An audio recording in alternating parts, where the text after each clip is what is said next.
2021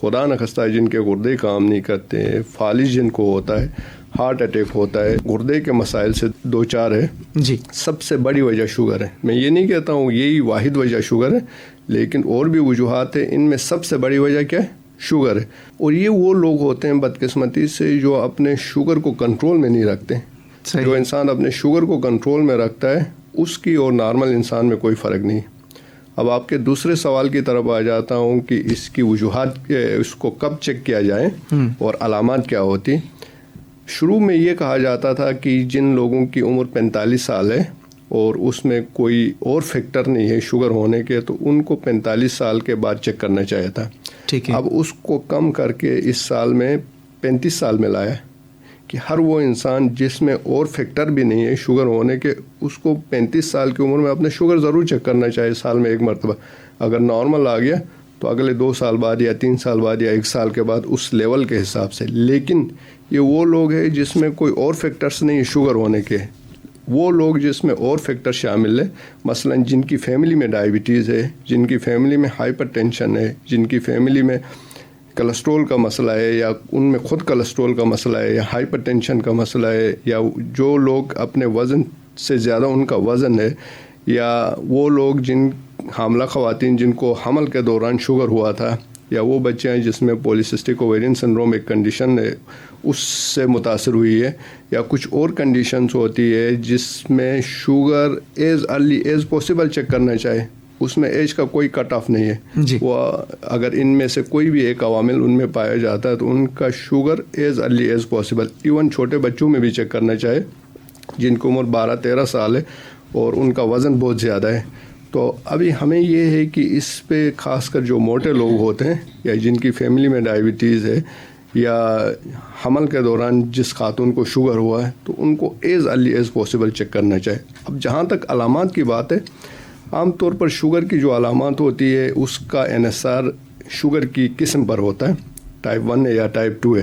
type 1 میں classical علامات آ جاتی ہے، اگرچہ ٹائپ 2 میں آتی ہے لیکن اتنی کلاسیکل نہیں ہوتی ہے کہ اس کی بنیاد پہ ہی ہم چیک کرنے کا انتظار کریں. اب ٹائپ 1 میں یوزولی ایکیوٹ پریزنٹیشن کے ساتھ پیشنٹ آتے ہیں، اس میں یورین کا بار بار آنا ہوتا ہے، پیاس زیادہ لگنی ہوتی ہے اور ایک دم سے وزن گرنا شروع ہوتا ہے کیونکہ ان کے جسم میں انسولین نہیں ہوتا ہے. جو ٹائپ 2 ہوتے ہیں اس میں یوزولی جو پیشنٹ آتے ہیں فٹیگ کے ساتھ آتے ہیں، بھائی مجھے تھکاوٹ ہو رہی، جسم میں درد ہو رہا ہے. ہم عام طور پر جو روٹین میں رہنے کی وجہ سے یہ سمجھتے ہیں شاید یہ تھکاوٹ کام کی وجہ سے یا اسٹریس کی وجہ سے، اس کو اگنور کر لیتے ہیں. جو کامن سمٹم ہے ٹائپ 2 میں یوزولی جو پیشنٹ آتے ہیں انیشلی وہ فٹیگ کے ساتھ، تھکاوٹ کے ساتھ، ان چیزوں کے ساتھ آ جاتے ہیں. ان میں بھی جب شوگر ان کنٹرول ہو جاتا ہے تو وزن گرنا شروع ہو جاتا ہے، یورین کا بار بار آنا شروع ہو جاتا ہے اور پیاس زیادہ لگنا شروع ہو جاتی. تو اس وجہ سے جو ٹائپ 2 ڈائبیٹک پیشنٹ ہیں ان میں ہم نے اس بات کا انتظار نہیں کرنا ہے کہ ان میں علامات آ جائیں. میں نے جو آپ کو ایج کے کٹ آف بتایا نا جس میں رسک فیکٹر نہیں ہے، ہر انسان کو 35 سال کے بعد اپنا شوگر چیک کرنا چاہے، اور جس میں رسک فیکٹر ہے ان کو تو ایز ارلی ایز پاسبل 15 سال 20 سال 12 سال میں بھی چیک کرنا چاہیے. جی، بہت اہم بات اس سوال سے آپ نے کی اور ہم سب کے لیے جاننا بہت ضروری ہے. کیا ڈاکٹر صاحب ایسا بھی ہوتا ہے کہ کسی کو شوگر ہو اور اس کو علامات نہ ہو لیکن اندر اندر وہ اس کو مسئلہ جو ہے وہ مختلف انداز میں خراب کر رہا ہو؟ بالکل ایسا ہوتا ہے. کتنے پیشنٹ ہم نے ایسے دیکھے ہیں جو فرسٹ ٹائم آئے ہارٹ اٹیک کے ساتھ. کس کے ساتھ آئے؟ ہارٹ اٹیک کے ساتھ. دیکھا تو ان کا شوگر بہت خراب تھا، ان کو پتہ ہی نہیں تھا. کتنے پیشنٹ ایسے آئے جو پاؤں کے زخم کے ساتھ آئے لیکن بعد میں جب دیکھا پتہ چلا ان کا پاؤں کے زخم کی جو وجہ تھی وہ تو شوگر تھا لیکن ان کو پتہ نہیں تھا. بہت سارے پیشنٹ ایسے ہوتے ہیں جن کو فالج ہوتا ہے لیکن ان کو پتہ نہیں ہوتا ہے کہ ان کے فالج کے پیچھے ان کا شوگر تھا. عام طور پر جب شوگر کے مریضوں کو شوگر تشخیص کی جاتی ہے تو ان کے ذہن میں یہ آتا ہے کہ بس اب تو ہمارے اوپر ہر چیز کی پابندی لگ گئی، ہم لوگ بیچارے کچھ کھا نہیں سکتے.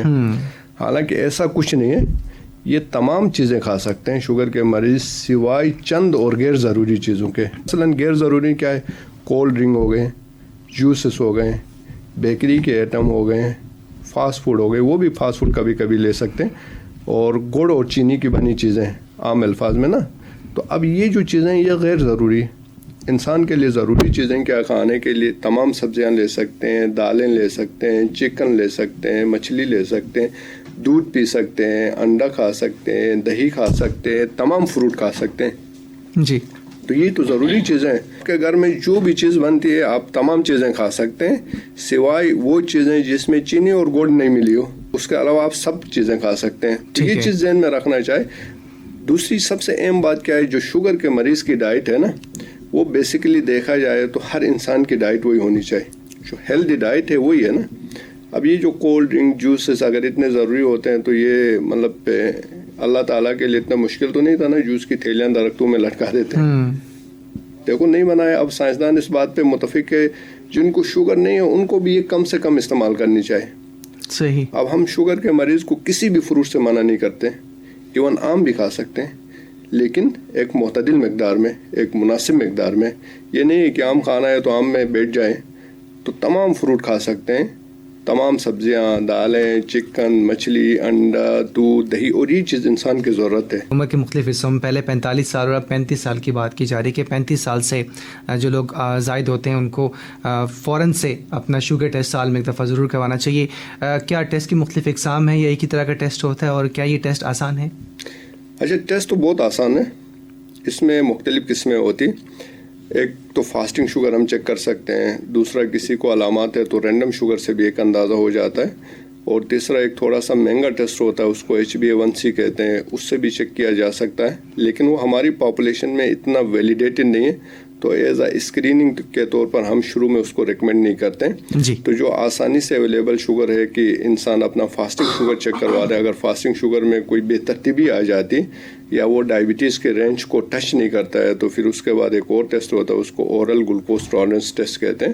اس میں فاسٹنگ شوگر کے بعد انسان کو 75 گرام گلوکوز پلایا جاتا ہے, اس کے 2 گھنٹے کے بعد دوبارہ چیک کیا جاتا ہے. تو وہ ہمیں بتا دیتا ہے کہ آیا یہ بارڈر لائن شوگر ہے, نارمل شوگر ہے, شوگر کا پیشنٹ ہے. اسی کی بنیاد پہ پھر اس کا ٹریٹمنٹ پلان کیا جاتا ہے. جی. اور اس کے ساتھ ساتھ اب کرونا کا مسئلہ ہے ہم سب کے سامنے, اور اس کے ساتھ ساتھ بہت ساری بیماری لوگ اور بھی مینیج کر رہے ہیں. پھر جس کو کووڈ ہو جاتا ہے اور پھر شوگر کا مریض بھی ہو, تو اسے کیا ایکسٹرا احتیاط کرنی ہوگی, کیا خاص طور پہ احتیاط کرنی چاہیے اس کو؟ اچھا, دیکھا یہ گیا ہے کہ وہ لوگ جن کا شوگر ان کنٹرول ہے ان میں کورونا ہو جائے تو اس میں جو کورونا کے علامات ہیں زیادہ سخت ہوتے ہیں, لیکن جن کا کنٹرول ہے تو اس میں اتنے ہی علامات ہوتے ہیں جس کو شوگر نہیں ہے. تو اس وجہ سے کیونکہ یہ جو ڈائبٹیز بھی ہے جب ان کنٹرول رہتا ہے تو یہ ایک امیونو کمپرومائز اسٹیٹ میں چلا جاتا ہے پیشنٹ, تو اس کی وجہ سے چھوٹی چھوٹی چیزیں بھی ان پہ بہت زور آور ہو جاتی ہیں. تو اس وجہ سے ڈائبٹیز کے پیشنٹ کے علاوہ جو بھی بیماریاں کرونک النیسز کے پیشنٹ ہیں تو ان کو کورونا یا ان چیزوں سے بچنے کے لیے زیادہ احتیاط کرنا چاہیے. کیونکہ دیکھا یہ گیا ہے کہ اگر ڈائبٹیز ان کنٹرول ہوئے اور اوپر سے کورونا بھی آ جائیں تو ان کے سروائیول کے چانس عام لوگوں کی نسبت تھوڑے کم ہو جاتے ہیں. ڈاکٹر صاحب, جب ہم بات کرتے ہیں شوگر کے حوالے سے تو کیا اس کے کوئی اسپیشلائزڈ کلینکس ہوتے ہیں, یا پھر جو ہمیں کوئی جو ماہر معالج ہے اس میں کوئی اسپیشلٹی چیک کرنی ہے کہ وہ اس مرض کو چیک کر سکتا ہے پرٹیکولرلی؟ دیکھو, اسپیشلائز کلینک تو ضرور ہوتے ہیں, لیکن اب پاکستان میں جو اسپیشلسٹ ڈاکٹرس ہیں ان کی تعداد اتنی زیادہ نہیں ہے کہ جتنی تیزی سے شوگر بڑھ رہا ہے. تو اس وجہ سے ہم کوشش کر رہے ہیں کہ لوگوں کو ٹرین کر لیں کہ اس کے مختلف قسم کے کیڈرس ہوتے ہیں کہ ایک بیسک ہیلتھ یونٹ میں ہوتا ہے, پھر رورل ہیلتھ سینٹر میں ہوتا ہے. تو وہاں سے ہی لوگوں کو یہ پتہ چلنا چاہیے کہ شوگر کے مریض کو کیسے ڈیل کیا جاتا ہے. جی. اگر ان کے حد تک کہ جن کو مائلڈ سا شوگر ہے کنٹرول کر سکتے ہیں تو ٹھیک ہے, لیکن اگر ان سے کنٹرول نہیں ہوتا ہے تو پھر آگے جا کے میڈیکل اسپیشلسٹ کو, اگر ان سے بھی نہیں ہوتا ہے آگے جا کے انڈوکرینالوجسٹ کو یا ٹرشری کیئر میں پیشنٹ کو ریفر کرنا چاہے. تو یہ ایک چین ہے. لیکن شروع سے ہی ہر شوگر کے پیشنٹ کو اگر ٹرشری کیئر میں دیکھنا شروع کیا جائے تو ٹرشری کیئر کے ڈاکٹر نہ اس کو دیکھ پائیں گے, نہ اس حساب سے اس کا علاج کیا جائے گا نمبر آف پیشنٹ کی وجہ سے, کیونکہ یہ تو ابھی بہت تیزی سے بڑھ رہا ہے. جی. شوگر کم ہونے کی علامات کیا ہے؟ شوگر کم ہونے کی علامات یہ ہے کہ بھوک زیادہ لگ جاتی ہے. شوگر جب کم ہو جاتی ہے دل کی دھڑکن تیز ہونا شروع ہو جاتی ہے, پسینے آنے شروع ہو جاتے ہیں, ساتھ ہی گھبراہٹ ہونا شروع ہو جاتی ہے, یہ کامن ہوتے ہیں, اور ہاتھ کانپنے شروع ہو جاتے ہیں. اس کے ساتھ اگر بہت زیادہ کم ہو جائیں تو اس کی وجہ سے آگے جا کے پیشنٹ گنودگی میں چلا جا سکتا ہے, خدا نخواستہ بے ہوشی کی حالت میں چلا جا سکتا ہے, ان کو فٹس یا جھٹکے پڑنا شروع ہو جاتے ہیں. جی. تو جب بھی شوگر کی کم ہونے کی علامات آ جائیں, اگر گلوکومیٹر ہے تو فوراً چیک کیا جائے, 70 سے کم ہے تو اس کو شوگر کم کہتے ہیں. اگر نہیں ہے تو اس صورت میں گھر کی چیزوں میں سے کوئی چیز لے سکتے ہیں. مثلاً اگر ان کے پاس گھر میں چینی پڑی ہوتی, جو چھوٹے چمچ نہیں ہوتے چائے والے, 2 چمچ چینی لے سکتے ہیں. یا گھر میں جوس کا ڈبہ ہے تو آدھا جوس کا ڈبہ لے سکتے ہیں, یا 1 گلاس دودھ پی سکتے ہیں. یا کینڈی کے بسکٹ ہے تو 3-4 وہ لے سکتے ہیں. لیکن 15 منٹ کے بعد ان کو دوبارہ سے اپنا شوگر چیک کرنا چاہیے کہ یہ کنفرم کرنے کے لیے کہ آیا کہ ان کا شوگر 70 سے اوپر گیا نہیں گیا. اگر نہیں گیا تو اس عمل کو دوبارہ ریپیٹ کرنا چاہیے.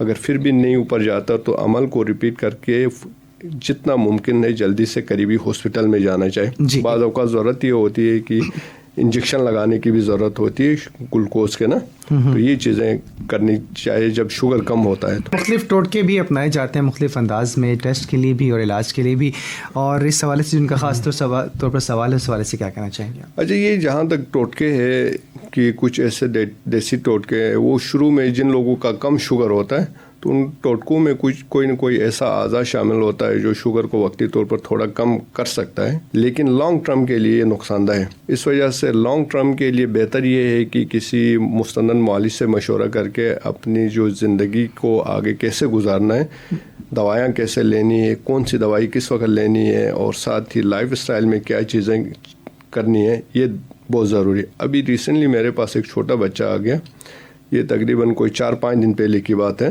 اس کی ایج 6 سال تھی غالباً.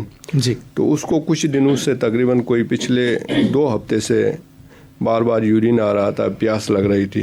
تو وہ ان کو لے کے گئے ہیں کسی حکیم صاحب کے پاس, اور حکیم صاحب نے ان کو یہ بتایا کہ ان کے جگر میں گرمی ہے. کیا ہے؟ دیکھ کے جگر میں گرمی, اس وجہ سے اس کو پیاس زیادہ لگ رہی ہے اور بار بار پیشاب آ رہا ہے. اس کو انہوں نے کچھ دوائی دی. 3-4 دن کے بعد جب وہ میرے پاس لین کے, میرے پاس بھی کسی دوسرے ڈاکٹر صاحب نے ریفر کیا تھا. جی. تو اس وقت ان کا جو شوگر چیک کیا تو 1178 تھا. کتنا تھا؟ 1100. یہ دوسری مرتبہ میں نے پیشنٹ کا شوگر دیکھا جن کا 1100 کی فگر کو کراس کیا. اب یہ 1100 لیبارٹری میں بھی چیک کرنے میں نہیں آتا, پھر اس کے لیے ایک اسپیشل طریقہ ہم اپناتے ہیں, ڈائلیوشن کے میتھڈ سے کرتے ہیں. تو یہ کہنے کا مطلب یہ ہے کہ اب اس بچے کی تو خیر انہوں نے تو ٹائم پہ پہنچ گئے, ورنہ اگر وہ نہیں پہنچ جاتے تو اس کی تو زندگی خطرے میں ڈالی تھی نا. تو یہ ان چیزوں پہ ہمیں گورنمنٹ لیول پہ, سوشل لیول پہ, اور جو لوکل ہمارے لیڈرز ہے اس لیول پہ کام کرنا چاہے کہ جن لوگوں کو جس چیز کا سمجھ نہیں ہے تو وہ لوگوں کی زندگیوں سے نہیں کھیلیں. جی. کیونکہ انسان کی زندگی بہت پریشیس ہے نا, یہ بار بار تو نہیں ملتی. ایک مرتبہ زندگی مل گئی, اس کے بعد خدا نخواستہ معذوری ہو گئی, کوئی چیز ہو گئی تو ہمیشہ کے لیے معذور ہو گئے. تو لوگوں کی زندگیوں سے کھیلنے سے اجتناب کرنا چاہے. اس وجہ سے خاص کر شوگر کے مریض یا اس طرح کے جو مریض ہوتے ہیں ان کو کسی اچھے معالج سے مشورہ کرنا ضروری ہے. ابھی ریسنٹلی ایک پیشنٹ ایسا ہو گیا کہ وہ ڈائبیٹک فوڈ زخم ہو گیا اس کو نا, اس کو پراپرلی ٹریٹ نہیں کیا گیا. اگر ٹائم پہ ٹریٹ کر لیتے تو اس کا زخم ہیل ہو جاتا, ٹھیک ہو جاتا. لیکن جب ہمارے پاس اس نے لینڈ کیا تو بدقسمتی سے اس کا گھٹنے سے نیچے پاؤں کاٹنے تک نوبت آ گئی. مطلب یہ بہت پینفل کنڈیشنز ہوتی ہے, اور اس کی وجہ یہی ہوتی ہے کہ ٹائم پہ ہم اس کو سیریس نہیں لیتے. جی. اگر ٹائم پہ چیزوں کو سیریس لے لیں اور پراپرلی اس کو دیکھا جائے تو یہ اس طرح کی جو کمپلیکیشن ہوتی ہے جو صرف پیشنٹ کے لیے نہیں ہوتی. اب کسی انسان کا پاؤں ہے تو اس کے بچوں پہ کیا گزرے گی, ان کے گھر والوں پہ, رشتہ داروں پہ کیا گزرے گی, اس کی اپنی زندگی میں ایک مطلب پہ طوفان سا ہوتا ہے نا. جی. تو ان چیزوں سے آرام سے بچا جا سکتا ہے, بس تھوڑی سی توجہ کی ضرورت ہے. جی, آرام سے بچا جا سکتا ہے لیکن احتیاط کی ضرورت ہے, اور وہ ہم سب نے مل جل کے کرنی ہے. ڈاکٹر صاحب, جب شوگر کی بات کی جاتی ہے تو ہم میں سے ہر گھر کی کہانی ہے کہ ہر گھر کا یہ مسئلہ ہے, اور آپ نے بہت الارمنگ فگرز بتائے. جیسے آپ نے ذکر کیا کہ ایک بچہ علامات کے ساتھ سامنے آیا, اور پھر وہی بات کہ اس کا علاج کسی اور طریقے سے کیا جا رہا تھا. اکثر علاج کی تشخیص بہت ضروری ہوتی ہے, اس کے لیے علامات آپ نے بتائی کہ کیا کیا علامات ہیں. آپ نے شوگر کی 2 ٹائپس بتائیں, ٹائپ اے, ٹائپ بی. یہ علامات یہ ٹائپس خاص طور پہ کیا کن علامات کے ساتھ آتی ہیں, اور کیا ان کے علاوہ بھی کوئی علامات ہیں, کوئی علاوہ بھی ٹائپس ہیں اس کے علاوہ بھی؟ پہلی جو ٹائپ 1 ہوتی ہے جس میں کلاسیکل علامات آ جاتی ہے کہ شروع میں ہی ان کا یورین کا بار بار آنا, پیاس زیادہ لگنا اور وزن جلدی سے گرنا شروع ہو جاتا ہے. یہ وہ لوگ ہوتے ہیں جن کا جو لبلبہ ہے وہ انسولین بنانا تقریباً ختم کر چکا ہوتا ہے. جی. اور یہ عام طور پر چھوٹے بچوں میں ہوتی ہے. 2 پیکس ایسی ہوتی ہے جس میں یہ جلدی سے سامنے آتے ہیں. ایک جو اسکول گوئنگ بچے ہوتے ہیں اور دوسرا جب بلوغت شروع ہونے کے قریب ٹائم ہوتا ہے تو اس وقت یہ جلدی سے سامنے آ جاتا ہے. اس کے علاوہ یہ جو ٹائپ 1 ہوتی ہے کبھی کبھی عمر کے آخری حصے میں بھی ہو سکتی ہے, تو اس میں عمر کی کوئی قید نہیں ہے, لیکن یوزولی یہ دیکھا گیا ہے کہ یہ جو 2 میں نے پیکس بتائی اس میں آ جاتا ہے. دوسری جو ٹائپ 2 ڈائبٹیز ہوتا ہے وہ تقریباً 95% لوگوں میں ہوتا ہے. اگر ڈائبٹیز کے تمام قسموں کو ہم لے لیں تو ان میں سے 95% لوگ ایسے ہوتے ہیں کہ ان کو ٹائپ 2 ڈائبٹیز ہوتا ہے, جس کا ہم نے ذکر کیا کہ کیا کیا رسک فیکٹر ہونے چاہیے اور کس ایج میں کرنا چاہیے. جی. تیسری ڈائبٹیز کی قسم وہ ہوتی ہے جو حمل کے دوران ہو جاتی, لیکن جب حمل ختم ہوتا ہے تو عام طور پر یہ ٹھیک ہو جاتے ہیں, ان کا ڈائبٹیز ختم ہو چکا ہوتا ہے. جی. لیکن یہ خواتین بہت رسک میں ہوتی ہے, اگلے 5-6 سال میں ان میں ڈائبٹیز ہونے کے جو چانس ہوتے ہیں 50% ہوتے ہیں. تو اس وجہ سے ان کو ہر 1 سال یا 2 سال کے بعد اپنے شوگر میں نظر رکھنے کی ضرورت ہوتی. چوتھی وہ قسم ہوتی ہے جو مختلف بیماریوں کی وجہ سے ہوتی ہے, یا تو اس میں کوئی جینس کا مسئلہ ہوتا ہے جس کو ہم موڈی کہتے ہیں, یا کچھ ایسی قسم ہوتی ہے جس میں مختلف قسم کے ہارمونل بیماریاں ہوتی جس کو ایکرومیگیلی, کوشنگ سنڈروم اور بھی بہت ساری بیماریاں ہوتی.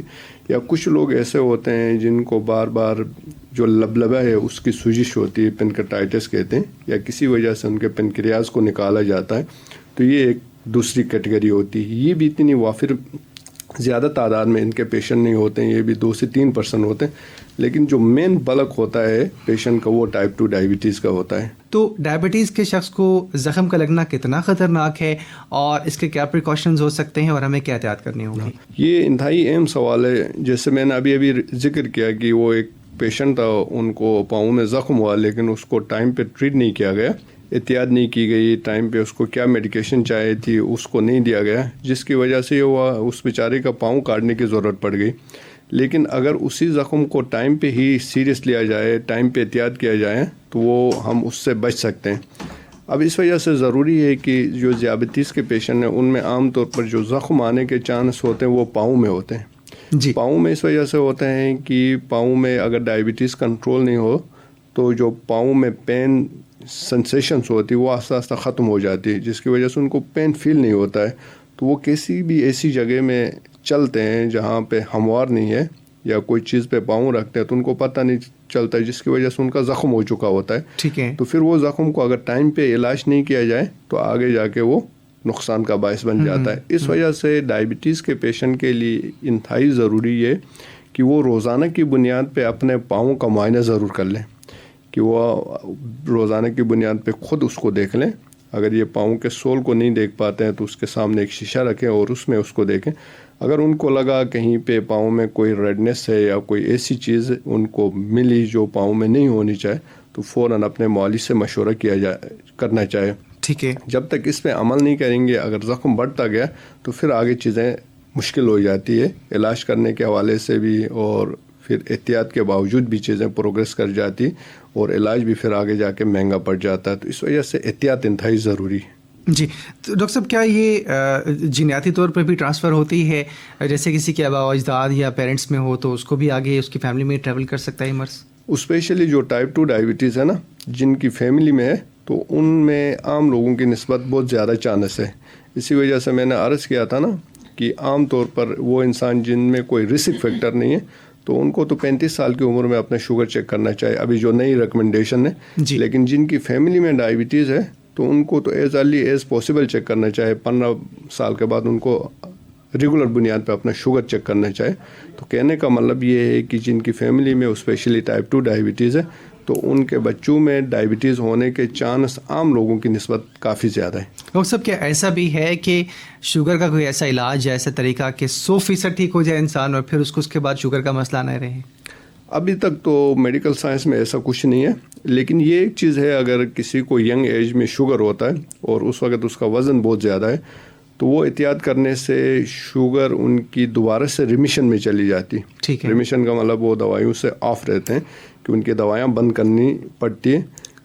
جتنے عرصے تک وہ اپنا وزن کو مینٹین رکھتے ہیں تو ان کو دوائیوں کی عام طور پر ضرورت نہیں ہوتی. جی. اب میرے کچھ پیشنٹ ایسے ہیں کہ جن کی ایج 20, 22, 23 سال میں تھی اور شروع میں آیا تو ان کا جو ویٹ تھا تقریباً 100+ میں تھا اور جو HbA1c کافی ایوریج شوگر بتا دیتا ہے، وہ کسی کا 11، کسی کا 10، کسی کا 12 تھا. تو شروع میں ہمیں ان کو 3 4 دوائیں دینی پڑی. اب انہوں نے شوگر کو کنٹرول کرنے کے ساتھ ساتھ اپنے وزن پہ محنت کیا، تو پچھلے 5-6 سالوں سے وہ بغیر دوائی کے چل رہے ہیں. ان کو آگے جا کے زندگی کے کسی حصے میں شوگر آنے کا چانس ہے، لیکن جتنا احتیاط کریں گے تو یہ شوگر اتنا دیر سے ان کی زندگی میں آ جائے گا. اچھے پریکاشن لینے سے، جن کا وزن زیادہ ہے وزن کم کرنے سے یہ ریمیشن میں چلی جاتی ہے ڈائبٹیز. ٹھیک ہے. تو آپ نے ذکر کیا اس سے پہلے کہ شوگر لو ہو تو کیا احتیاط کرنی ہے، اگر شوگر ہائی ہو تو اچانک سے کیا احتیاط ہو سکتی ہے، یا گھر پہ ایسی کیا فرسٹ ایڈ کی چیزیں تیار ہونی چاہیے تاکہ شوگر کا جو مریض ہے اس کو فوری طور پہ اس کی مدد کی جا سکے؟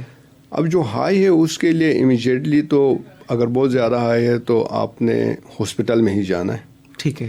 لیکن وہ لوگ جو انسولین لگاتے ہیں تو وہ ہائی ہونے کی صورت میں اپنی انسولین کی مقدار کو بڑھا سکتے ہیں. اس میں بھی مختلف قسم کے انسولینس ہوتے ہیں، کوئی کھانے سے پہلے لگاتے ہیں، کوئی رات 10 بجے لگاتے ہیں، یا صبح کے وقت لگاتے ہیں. تو وہ والے انسولین جن کو ہم شارٹ ایکٹنگ انسولین کہتے ہیں، وہ وقتی طور پر وہ اپنے لگا سکتے ہیں، لیکن اس کو اگر یہ سوجھ بوجھ ہے. لیکن جن کو انسولین لگانے کی سوجھ بوجھ نہیں ہے اور شوگر بہت زیادہ ہے تو ان کو فوراً مالج کے پاس جانا چاہے، اور مین وائل ان کو غیر ضروری چیزیں کھانے سے اجتناب کرنا چاہے. جی یقیناً. اور رمضان المبارک بھی آ رہا ہے اور ہم یہ دیکھ رہے ہیں کہ رمضان المبارک میں شوگر کے مریضوں کو بھی مختلف مسائل دیکھنے پڑتے ہیں. تو کیا سمجھتے ہیں جو شوگر کا مریض ہے اس کو رمضان المبارک میں اپنی کیا روٹین بنانی ہے، اپنی خوراک میں کس چیز کا احتیاط بھی کرنی ہے؟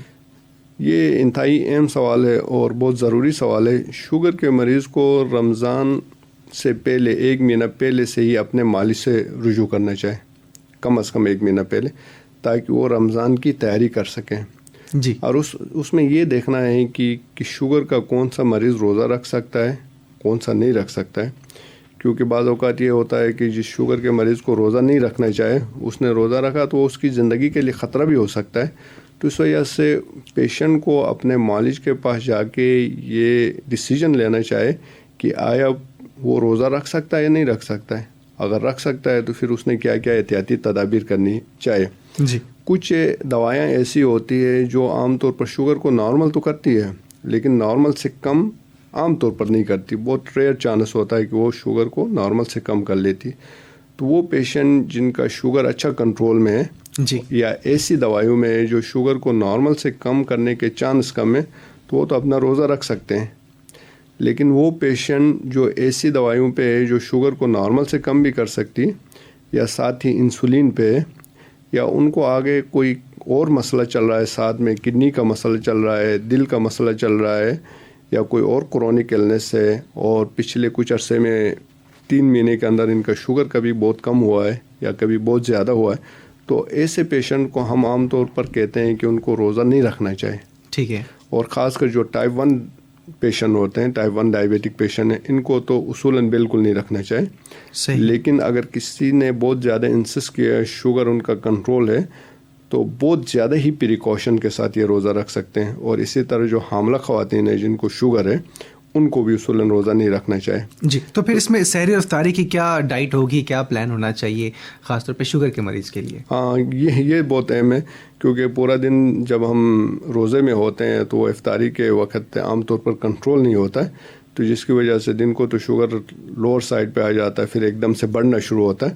تو اس میں احتیاط یہی ہے کہ جو غیر ضروری چیزیں ہیں وہ کم سے کم استعمال کرنی چاہیے. جیسے یہ جو کولڈ ڈرنک ہو گئے، جوسز ہے، ان کا اجتناب کیا جائے، اور کھانے کی جو مقدار ہے وہ بھی مناسب لینی چاہیے. شوگر کے مریض جو ہیں جن کا اچھا کنٹرول ہے، وہ 2 کھجور بھی کھا سکتے ہیں افطاری میں، 1-2 پکوڑے بھی کھا سکتے ہیں. اگر فروٹ چاٹ بنا ہوتا ہے یا فروٹ ہوتے ہیں تو ایک جو ٹینس بال سائز کے فروٹ کے برابر وہ بھی لے سکتے ہیں. باقی جو گھر میں بنا ہوا سالن وغیرہ یہ چیزیں لینی چاہیے. لیکن سب سے اہم بات یہ ہے، کیونکہ گرمی کا بھی کچھ اس میں سیزن ہے روزوں کے دوران، تو پانی کا اچھا استعمال کرنا چاہیے. افطاری سے لے جا کے سحری کے دوران تک کم از کم 8 گلاس تک پانی پینا چاہیے. جی. اور سحری میں کوشش یہ کرنی چاہیے کہ لسی کا استعمال کریں یا دہی کا استعمال کریں، تاکہ دن کو ان کو پانی کی شدت کا زیادہ احساس نہ ہو. اور ساتھ ہی کوشش یہ کرنی چاہیے کہ سحری میں کہ جو چاول وغیرہ ہے ان کا تھوڑا کم استعمال کریں، روٹی کا استعمال کریں، اور چکی والے آٹے کی ساتھ جو بھی سالن بنائے وہ استعمال کر سکتے ہیں. اچھا ڈاکٹر صاحب، آپ نے ذکر کیا انسولین کا. انسولین ہے کیا؟ شوگر کے کون سے لیول پر اس کی ضرورت پڑتی ہے؟ اور اس کے لیے کون کون سے مختلف طرح کے طریقے موجود ہیں تاکہ ہم اسے باڈی میں استعمال کر سکیں؟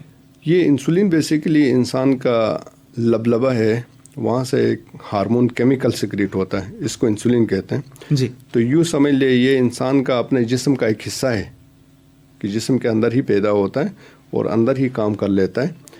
دنیا میں کوئی بھی انسان ایسا نہیں ہے جس کو انسولین کی ضرورت نہیں ہے. انسولین کے بغیر زندگی کا تصور نہیں ہے. 1922 میں پہلی مرتبہ انسولین بنا. اس سے پہلے جب انسولین نہیں تھا، جو ٹائپ 1 ڈائبیٹک پیشنٹ تھے تو ان کو جب تشخیص ہوتا تو ان کی زندگی بس 2 سال سے زیادہ نہیں ہوتی تھی. ان میں سے بھی زیادہ تر وقت یہ بے ہوشی میں گزار لیتے تھے. والدین بھی بس اپنے بچوں کو لے کے بیٹھے ہوتے تھے بے ہوشی کی حالت میں، اس طرح بچوں کے ساتھ نہ تو ایک انتہائی خراب صورتحال تھی. لیکن جب سے انسولین بنا تو یہ چھوٹے بچے دنیا میں جا کے ایکسل کر جاتے ہیں. تو انسولین بیسیکلی دوا نہیں ہے، یہ آپ کے جسم کا ایک ہارمون ہے جو شوگر کے مریضوں میں کم ہوتا ہے. تو اب سائنسدانوں نے بالکل اسی طرح کا مالیکول بنایا، صرف باہر سے دینا ہے. تو اس کو دوا نہیں سمجھنا، یہ کیا ہے؟ ریپلیسمنٹ ہے. یہ کسی بھی انسان کے جسم کے لیے اتنا ہی ضروری ہے جتنا پانی ضروری. اب پانی کے بغیر ہم زندہ رہ سکتے ہیں؟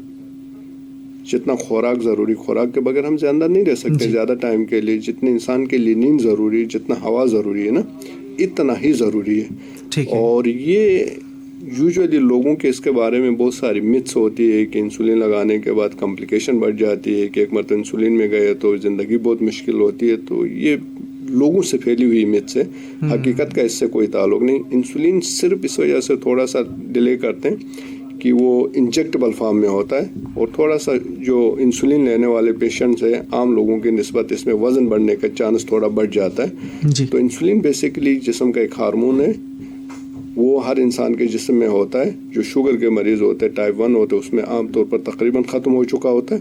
جو ٹائپ 2 پیشنٹ ہوتے ہیں اس میں ریلیٹیو ڈیفیشنسی ہوتی ہے، اور ساتھ ہی اس میں کچھ ایسے عوامل ہوتے ہیں جس میں اس کی افادیت کم ہوتی ہے. جی. آپ نے ذکر کیا انسولین، اور اس کے ساتھ ساتھ آپ نے چینی کا ذکر کیا کہ وہ متس ہیں جو شوگر کے ساتھ جڑے ہوئے ہیں. اس کے علاوہ اور کون سے متس ہیں جو عام طور پہ لوگوں کو غلط طریقے علاج کی جانب لے کے جاتے ہیں تاکہ انہیں بر وقت سمجھا جا سکے، ہم جانیں اور ہم ان سے بچ سکیں؟ زیادہ متس تو یہ کہ انسولین کے بارے میں نا، چینی کی مت نہیں ہے. چینی اگر کسی کو شوگر ہو جائے تو اس کو تو چینی استعمال نہیں کرنا چاہیے، ٹھیک ہے نا، یہ تو ضروری ہے. لیکن یہ مت ہے کہ بس کسی نے چینی کھایا تو اس کو شوگر ہو جائے. مطلب یہ صرف چینی سے نہیں، باقی خوراک سے بھی ہے. چینی کا ایک اس میں کردار ہے کہ چینی کھانے سے وزن بڑھ جاتا ہے، وزن بڑھنے کی وجہ سے شوگر ہونے کے چانس بڑھ جاتے ہیں نا. لیکن یہ نہیں ہے کہ کسی کو اگر شوگر نہیں ہونی ہے، جینیٹک ٹینڈنسی نہیں ہے، تو اس کو اگر مٹھائی کی دکان میں رکھے تو پھر بھی شوگر نہیں ہوگا. اب ایک انسان نے دوا بھی لیتا ہے، ڈاکٹر کے پاس بھی جاتا ہے، لیکن وہ ایکسرسائز نہیں کرتا ہے، پھر بھی اس کا کنٹرول نہیں ہوگا. تو اس وجہ سے یہ سب چیزوں کو جب تک ساتھ لے کے نہیں چلیں گے اس وقت تک شوگر کنٹرول نہیں ہو سکتا ہے. لیکن ان کو ساتھ لے کے چلیں گے تو شوگر آسانی سے کنٹرول ہوگا.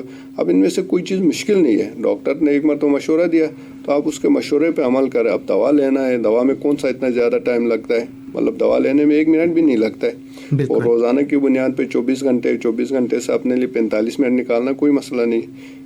بہت سارے لوگ ایسے ہوتے ہیں وہ تسبیحات بھی پڑھتے ہیں، تو وہ تو اپنے واک کے دوران اپنی تسبیحات پوری کر سکتے ہیں. یا کہیں لمبی کسی سے فون کال کرنی ہے، بچے ملک میں نہیں ہے، باہر ہے، تو وہ فون کال بھی کر سکتے ہیں، اس وقت واک کرتے ہیں، بہت سارے کام کر سکتے ہیں نا. تو اس وجہ سے یہ بیسکلی اس کو ہم نے اپنے روٹین میں شامل کرنا ہوتا ہے. جب تک اس کو روٹین میں شامل نہیں کریں گے تو یہ کنٹرول نہیں ہو جائے گا. تو اس لیے ان کے لیے تو میرا یہی پیغام ہے کہ ان کی والدہ کو اپنے مالش کے مشورے پہ عمل کرنا چاہے، دوا کا باقاعدگی سے استعمال کرنا چاہے، واک کرنا چاہے، اور جو شوگر خراب ہونا شروع ہو گئے دوبارہ سے مالش سے مشورہ کر کے دوائیوں کی مقدار کو یا کوئی اور دوا ایڈ کرنی ہے تو یہ کروانا چاہے. ایک خیال یہ بھی ہوتا ہے کہ ایک مرتبہ جب دوا شروع ہو جائے تو لوگوں کے ذہن میں یہ رہتا ہے کہ اسی دوا کے ساتھ ان کا شوگر پوری زندگی کنٹرول ہو جائے. ایسا نہیں ہوتا، کیونکہ جس طرح انسان کی عمر بڑھتی جاتی ہے اسی طرح شوگر کی بھی عمر بڑھتی جاتی ہے. جو اس کی عمر بڑھنا شروع ہو گئے ہیں تو اس کی دوائیوں کی مقدار اور یہ چیزوں میں تبدیلی لانی پڑتی ہے. اب اس کی وجہ کیا ہوتی ہے؟ جب کسی انسان کو ڈائبٹیز ہوتا ہے اس وقت اس کا جو لبلبہ جس کو پنکریاس کہتے ہیں اس کا 60% تقریباً کام ختم ہو چکا ہوتا ہے. اب پیچھے کتنا پرسنٹ رہتا ہے؟ 40% رہتا ہے. جی. جو لوگ اچھا کنٹرول کرتے ہیں اس کے باوجود بھی ان کا بھی 2 سے 3% سالانہ کی بنیاد پہ کم ہوتا جاتا ہے.